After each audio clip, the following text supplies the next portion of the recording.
but just brilliantly done. Again, I just, I felt so bad for you and your crew, and hopefully some of us were like you said, super kind to you, and don't worry about the others, because I think they were just trying to protect the business, as they call it, but I don't think you were trying to hurt it either. No. You're just trying to show the side.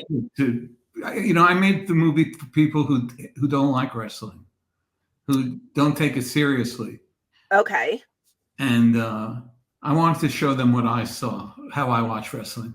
I mean, I watch wrestling still, and 95% of it, I'm going, how am I watching this? What am I doing wasting my time? Really? And there's 5 minutes of it where I go, this is incredible. How come people don't like this? How come everybody can't see it this way? What product are you watching nowadays? Are you watching both the big ones, or? I watched both of them. Okay. But I think the WWE is under Triple H is changed tremendously for the better. For the better. Okay. So what were your dealings with Vince McMahon when this movie was being made? How closely were you able to work with him or get to know him back then? I got to know him a little. Okay. I think he's always presents himself as a character. What happened when I started the movie, they were in rough economic shape. And as I was doing the movie, they started getting in better shape. And Vince also became a character on the show. Mm-hmm. Eventually, he became the character more and more.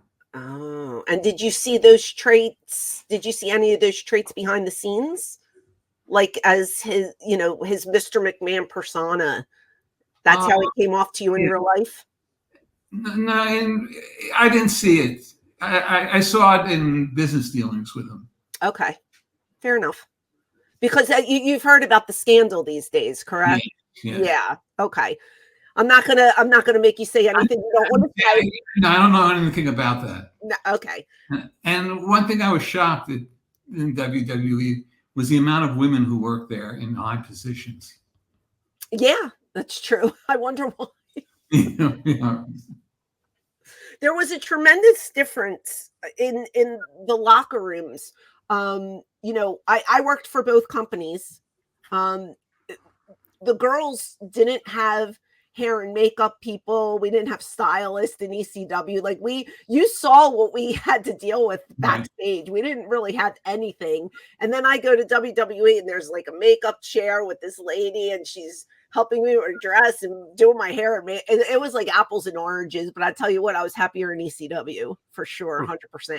I think people were very happy in ECW. We were all happy in ECW until this check started bouncing. And then it got to be a little trying for us. So we still put on a happy face and we still continued to work. With Vince, did you have any kind of preconceived notion about him from Jesse Ventura? Because you're good friends with Jesse for many years. Did you? I mean, I'm sure Jesse might have mentioned him a time or two. Did you have any kind of preconceived notion going into filming with Vince of what Jesse had said about him over the years?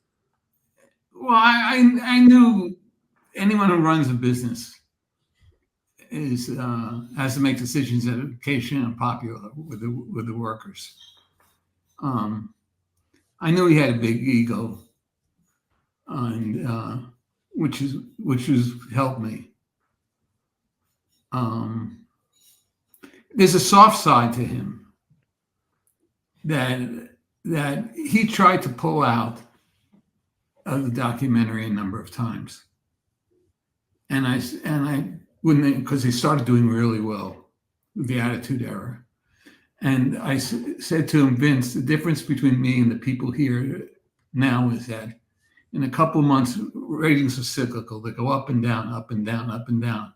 And when they go down, I'll still be here. And those other people will leave you deserted. Oh. That's so nice of you to say. Yeah, very. And it appealed to him. Yeah, it's an interesting time for you. I'm sorry to Francine. It's an interesting time for you to be there because I don't think people realize, like you said, you filmed it over a couple year span and seen it, the WWF from 97 through 99. I mean, when you were there in the summer of 97, I mean, the buildings weren't as big. They were not as filled. And then by the time you hit that Royal Rumble, I mean, the building is packed to the rafters. The pay-per-view buy rate was like one of the highest ones they had in years.